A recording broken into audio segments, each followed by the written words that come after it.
welcome back to our channel. This is our review of Justice League, which we've just seen yesterday. We are a little bit late, but it has been requested that we do this review. Yeah. We were requested. Yeah, so it's one of those films where people didn't really know what to expect because there's been so many bad ones, like Suicide Squad and Batman vs Superman, and then obviously the other end of the spectrum, Wonder Woman, which was so good. So good.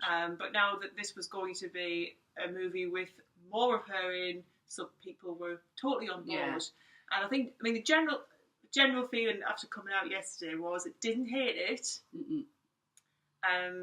Didn't absolutely love it. Now, if you're watching this, it is full of spoilers, by the way, so if you haven't seen it yet, you might not want to listen or watch any more of this. So spoiler review from the get-go. Go. No.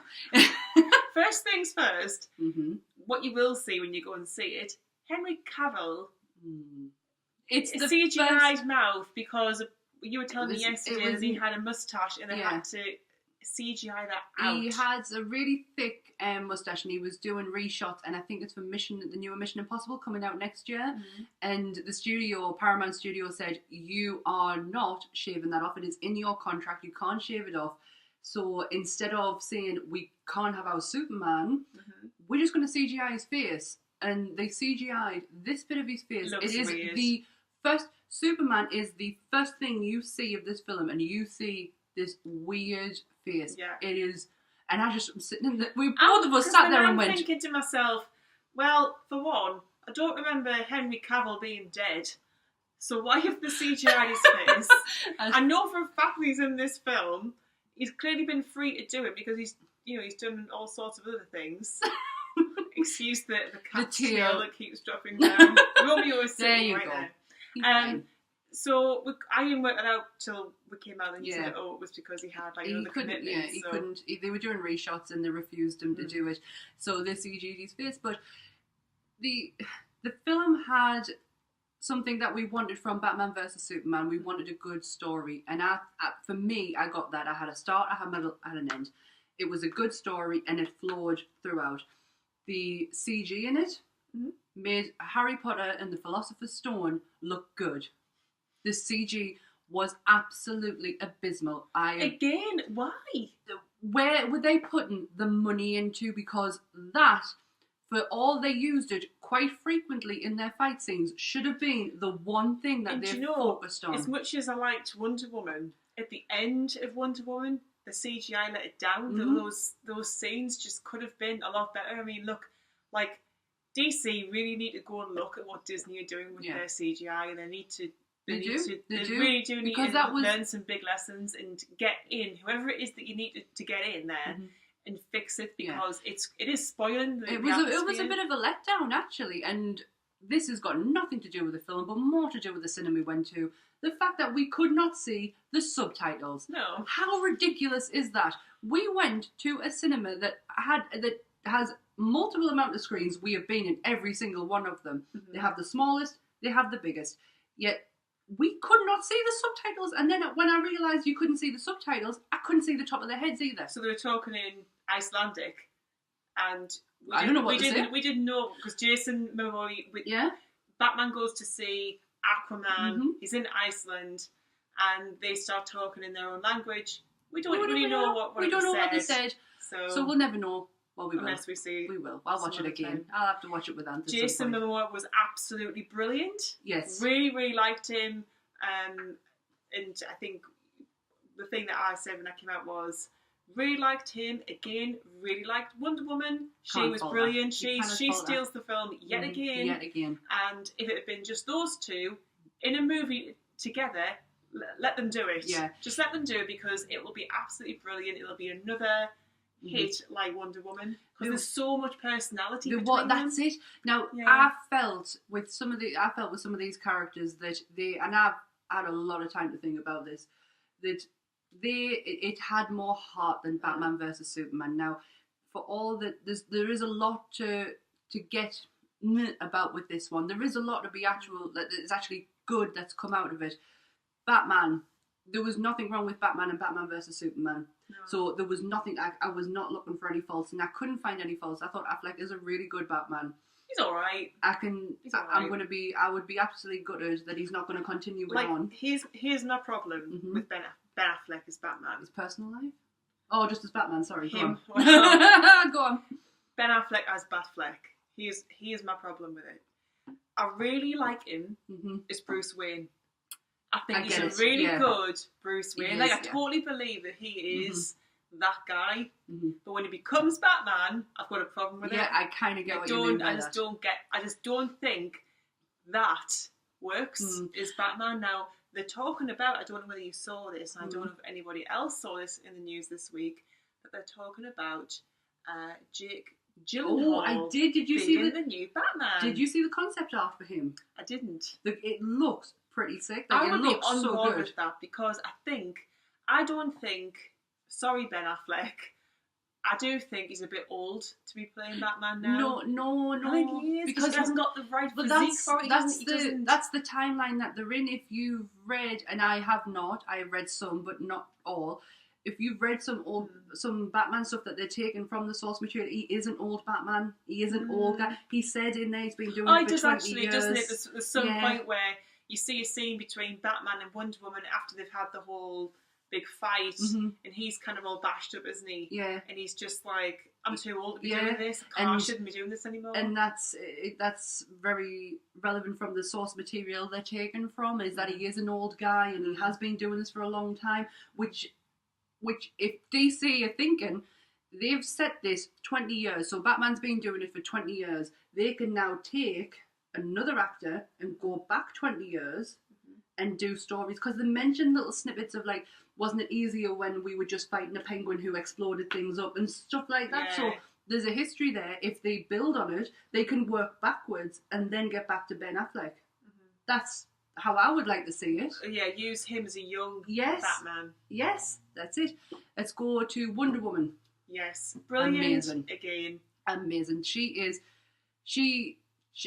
her alone changed my opinion, and we all know it. You can go back and watch.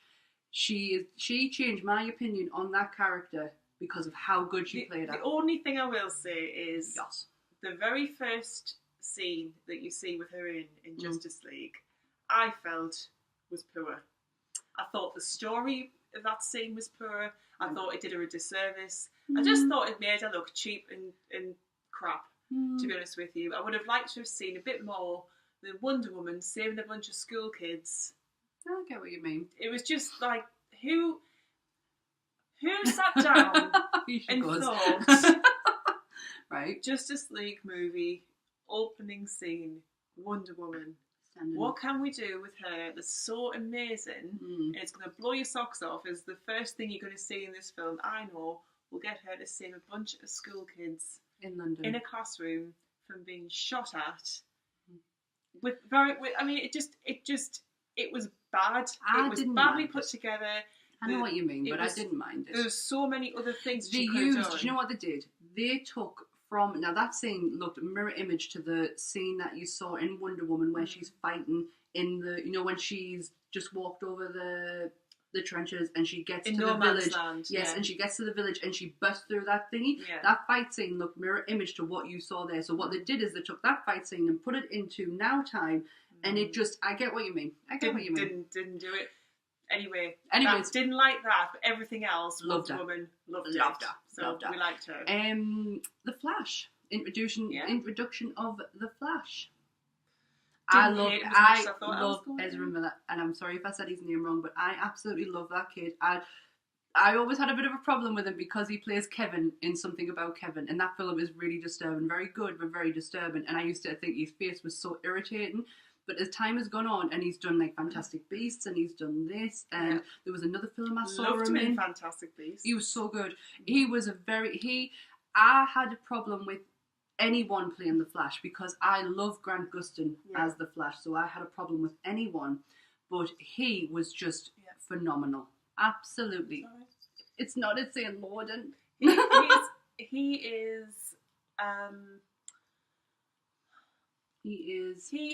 He's better than I thought he was going to be. He was funny. He was very funny. I thought that they did overkill on the funny, that they should have just reeled that back a bit because all it came across as is that he's just a comedian the whole time. He's just cracking jokes. Every scene, there's a joke. Every time he opens his mouth, it's a joke. Yeah, or he trips over. Or something, and it's just like, you know, when you watch the Flash series, it's a whole lot more serious than that. Yeah, it is. He has his moments, he has his quirky moments, and I saw the Barry Allen I wanted to see, but I get what you mean. There was one bit that was absolutely hilarious. We were just talking about this before we started, was when he's going really fast and Superman is there and he thinks he can't see him, and then Superman just does that glance and looks at him as to say, I can see you. Well, I'm just as fast as you. Yes. If not faster. So yeah, Superman is back from the dead. Let's go to Superman. They raise him from the dead, basically. I thought it was very clever how they did it. We obviously know, if you've read comics, you know that Superman does come back. He does not stay dead for very long. But the way they did it, I thought was very clever. They used the same thing that Lex Luthor used in the first one to bring Doomsday. And they used these boxes that they're protecting. That's the whole story, is these boxes. Mother boxes? The mother box. Mother box. And they used that to bring him back. Now, what I loved was that it took him a bit to adjust, and he had a little bit of I thought what was funny when Ezra Miller said, "Oh no, Pet Cemetery." Oh yes, because at first you do think, is he going to be like evil Batman, evil Superman? Yeah, and they're trying to like calm him down, aren't they? Like they are. Well, Wonder Woman come out of a sleep, basically. Diana doesn't want to do it. Batman's doing it for pure selfish reasons. It's guilt. It's nothing but guilt. Yeah, is the reason he's bringing him back for. But the world does need him. I think this is Batman's way of saying the world needs him because I need him and I'm ready to step back. I don't want the responsibility. He never wants the responsibility of a team. He would rather have somebody else. He just wants to fall in line. Yeah. And Superman is the right person. His symbol is hope. He does bring a lot of hope for people, and he needs to bring.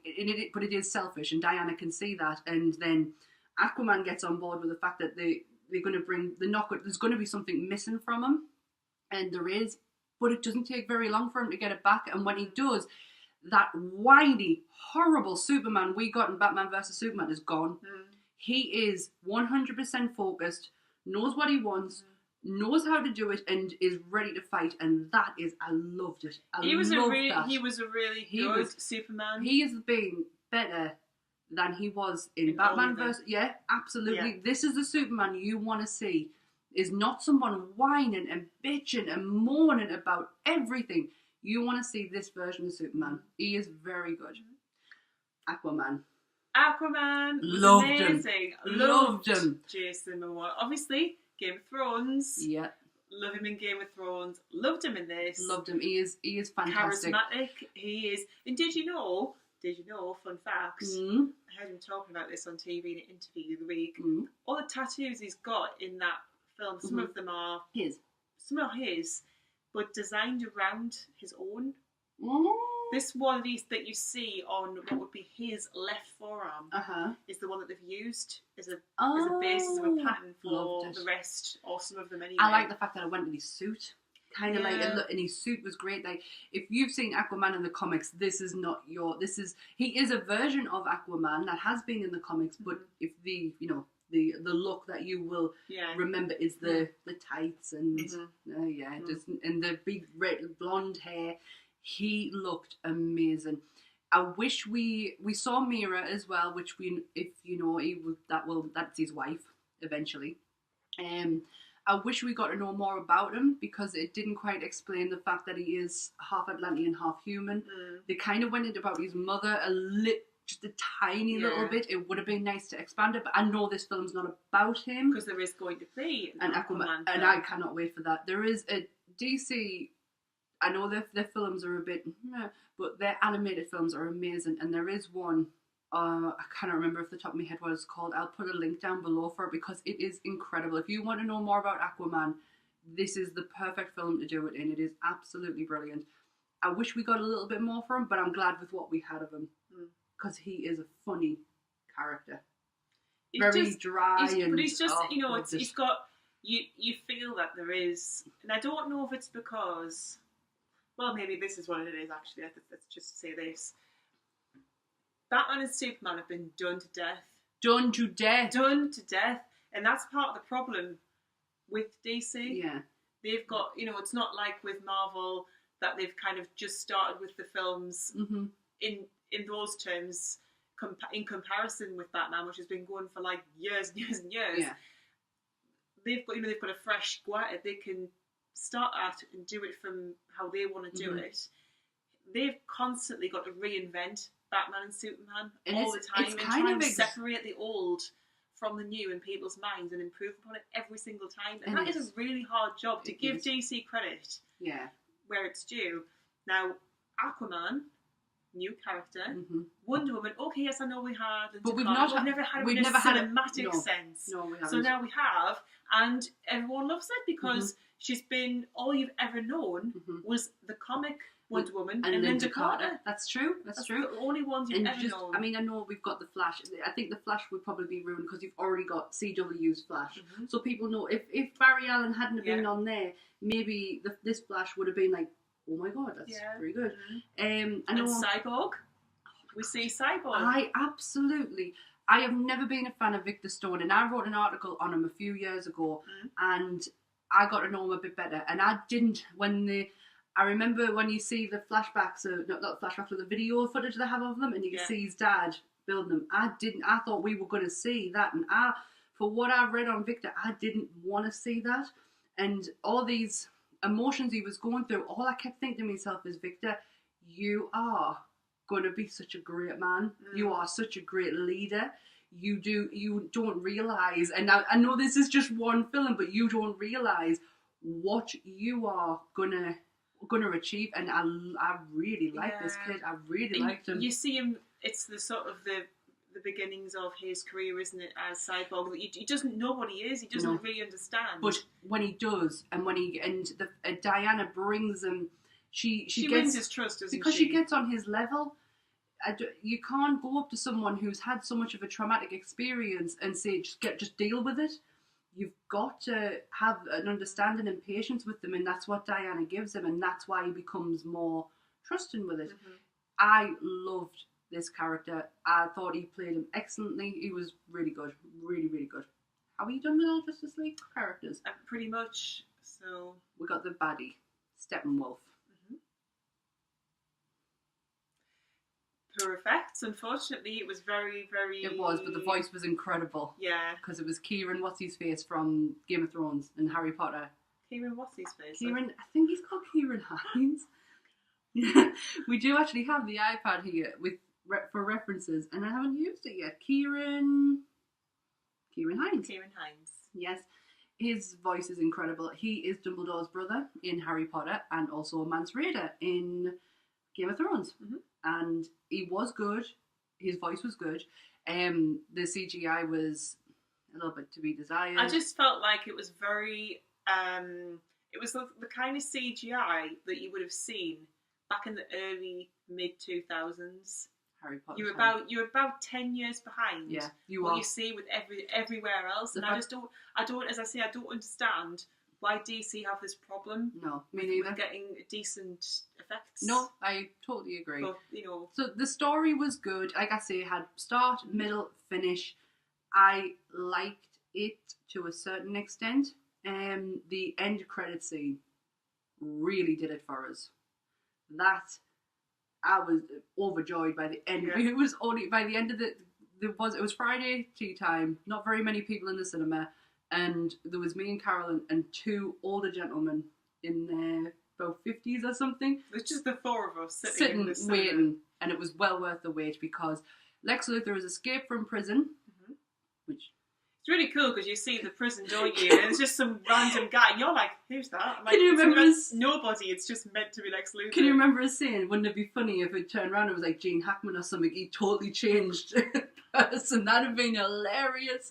But yeah, he's escaped prison and he's on a boat, and I saw his swords. Don't get us wrong, I actually knew what was coming because I had to check my phone to see, and I saw Joe Manganiello was there, but I saw his swords. And then I saw his suit, and then he took his helmet off, and Slade Wilson, is going to be in the next version of DC films. It's going to be so Oof. good. Joe Manganiello looked incredible. He always looks good. He always looks good, but he looked incredible. Let's be fair. Absolutely brilliant. He's always going to be Alcide from True Blood to me. Yeah. Yes. I forgot about that. Oh, poor Alcide. I loved Alcide. It was good. I noticed at the beginning that because halfway through making this film, Zack Snyder and his wife Deborah Snyder had to leave the production as they tragically lost their daughter at the beginning of the year and had to leave, and Joss Whedon took over. I don't know how to say this nicely because I'm not a big fan of Zack Snyder's directory, but you can tell when Joss Whedon took over, and it was so good. I loved it. Joss Whedon was part of the creative team when it came to the writing, and also the fact that he directed some of it. I know that the CGI was very, very poor, but the cinematography was phenomenal because of Zack Snyder. I will always give him credit for really good cinematography. It was fantastic. Yeah. But the creative team also had Christopher Nolan in. I haven't looked at this yet, so it would be interesting if you want to put down in the comments, has he been a part of all of them? Or have they brought him in because of the back of Batman vs Superman? That would be interesting if you want to put it down there. So, we loved it. No, we didn't hate it. Didn't love it. Didn't love it. I feel like Portia's moved that camera. She probably has. So, I wouldn't watch it again until it comes out on Blu-ray. If I didn't watch it again, I wouldn't be bothered. It's not because I really hated it. I've seen it now and I know what happens. I'm like, next.